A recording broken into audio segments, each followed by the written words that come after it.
Hello la famille, bienvenue sur A-Club Série. J'espère que vous allez bien, ainsi que tous vos proches.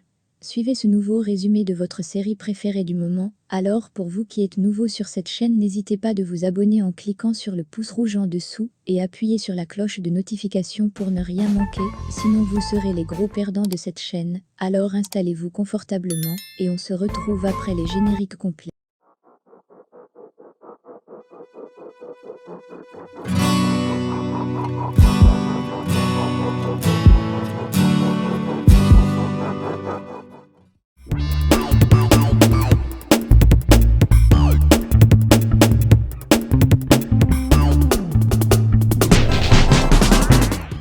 À l'épisode 39, nous nous sommes quittés sur les retrouvailles, avec Erdogan et son fils. Au début de l'épisode 40, Erdogan propose à Nadia d'aller au restaurant. Mais celle-ci lui dit qu'elle viendra chercher son fils après la cérémonie funèbre d'Ekmek, et elle dit vouloir se rendre à la mosquée.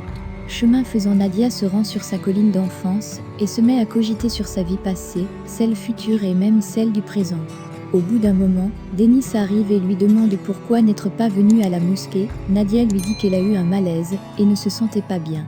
En plus, Nadia lui demande comment s'est déroulée la cérémonie. Denis lui dit très bien surtout que Emir et Fira étaient assis très proches et se sont comportés comme des frères de longue date.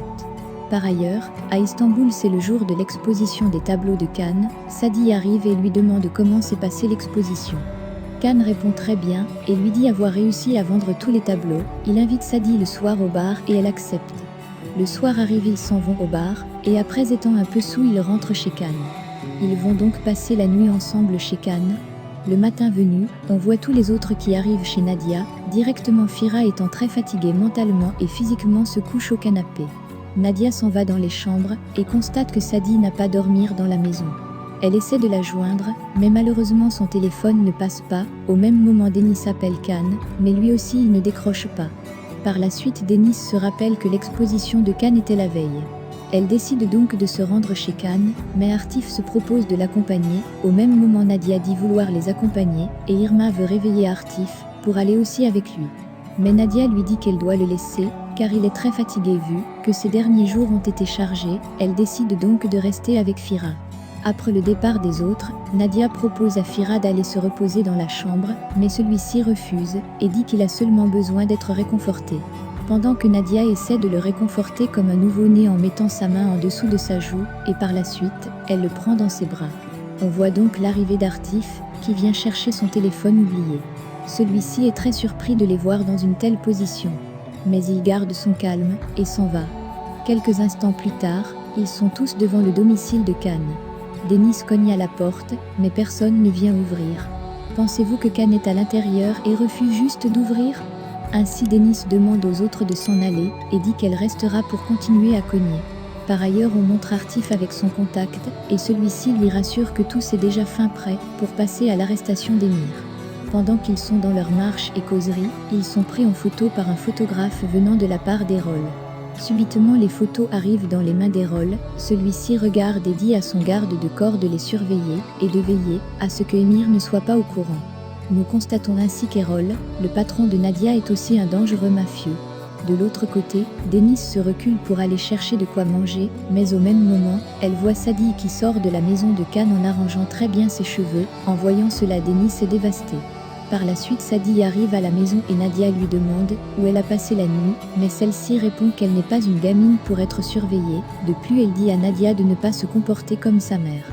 Nadia lui dit être très surprise par son comportement, car elle a beaucoup changé.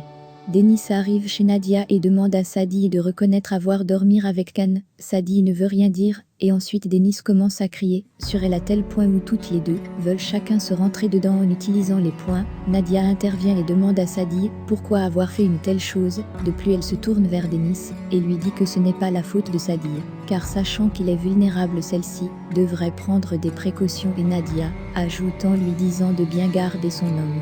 En entendant cela, Denis prend cela comme une trahison venant de sa meilleure amie.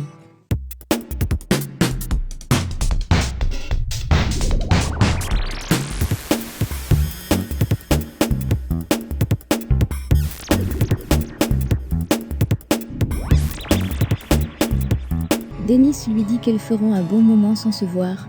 Lorsqu'elle quitte la maison, Sadie se met à rire. Cette fille de Sadie est vraiment sournoise. Mais bon, Nadia va décider de l'administrer une bonne gifle, et Nadia lui dit avoir réussi à détruire une amitié de longue date. Sadie se dirige dans la chambre. Artif appelle Denise, et constate que celle-ci est en pleurs, il décide donc de la rejoindre chez elle. Denise, à l'entrée de son domicile, rencontre Irma et lui demande où elle va. Celle-ci lui dit partir à un rendez-vous avec Fira. Denise lui demande pourquoi faire cela, car actuellement Fira a perdu ses 2 parents, mais Irma lui dit de s'occuper de son canne. Artif arrive et Denise l'explique tout ce qui s'est passé. Entre-temps, son téléphone sonne, il décroche, et on l'informe que son agent est décédé dans sa chambre d'hôtel. Artif quitte le domicile de Denise, et lui dit qu'il reviendra. Décidément, Errol ne blague pas avec son organisation. De l'autre côté, le téléphone de Fira sonne, c'est Irma, celle-ci lui dit qu'il y a une urgence chez lui, et donc il doit s'y rendre.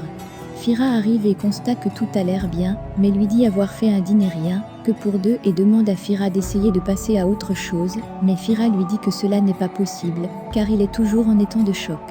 Depuis, il demande à Irma d'arrêter avec ses jeux, et surtout qu'ils avaient déjà un accord. Fira lui dit qu'il va annoncer aux autres par rapport à leur rupture.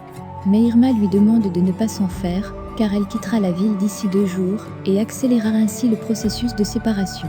Fira accepte et se lève. Dans son cœur, Irma, voyant que tout le mal qu'elle se donne ne change pas la situation, elle se dit qu'elle va les détruire tous, les uns après les autres.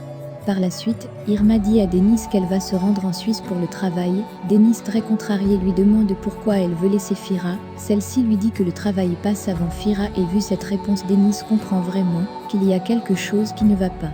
Irma, en partant, lui dit avoir beaucoup de choses à faire. Fira arrive chez Émir et lui dit être très surpris par les informations sur la fortune de son père, car Errol lui a dit que son père était très riche. Il propose donc à Émir de prendre tout et de lui laisser juste la ferme du village, car il a toujours travaillé avec leur père. Mais Émir récuse en disant être suffisamment riche. De plus, il n'a jamais rien reçu des Kmek, ni son argent, ni son nom de famille, et ce n'est pas après sa mort que cela va commencer. Émir dit à Fira être très fier de sa situation financière actuelle. C'est sur cette scène de partage d'héritage entre Émir et Fira que se termine l'épisode 40 de notre série, L'ombre du passé. Nadia se réconciliera-t-elle avec Denise ? Le débat est ouvert. Laissez vos impressions en commentaire sans toutefois oublier de vous abonner pour ne rien rater des épisodes à venir. Alors j'espère que vous avez aimé ce résumé, on se retrouve très bientôt pour un nouvel épisode. Bisous bisous et portez-vous bien.